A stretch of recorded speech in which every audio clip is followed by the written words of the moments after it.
সন্তান ডাক দিয়ে বলবে আল্লাহ, ওয়াকালু রব্বানা ইন্না আতানা সাদাতানা ওয়া কুবারানা ফাদাল্লুনা সাবিলা। ওয়াল্লাহ, আজকে কিয়ামতের ময়দানে আমি জাহান্নামে যাব, কোনো অসুবিধা নাই, কোনো অসুবিধা নাই।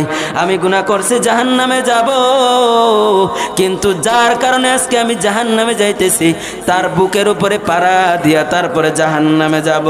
শুধু বুকের উপরে পাড়া দিব তা না,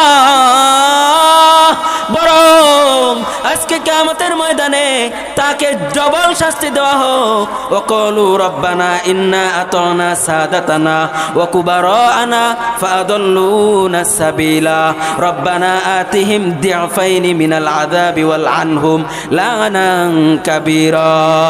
তাদেরকে ডবল শাস্তি দাও, তাদেরকে ডবল শাস্তি দাও, যাদেরকে অনুসরণ করে আজকে আমরা জাহান্নামে যাইতেছি। আল্লাহ, যেই নেতাকে অনুসরণ করে আজকে জাহান্নামে যাইতেছি, যেই বাপ মার কারণে আমি জাহান্নামে যাইতেছি, যেই বন্ধু বান্ধবের কারণে আজকে আমি জাহান্নামে যাইতেছি, আল্লাহ ওই বন্ধু বান্ধবরে আগে জাহান্নামে ডবল শাস্তি দাও, ওই বাপ মারে আগে ডবল শাস্তি দাও, ওই নেতারে আগে ডবল শাস্তি দাও, তারপরে আমারে জাহান্নামে দাও, কোনো অসুবিধা নাই।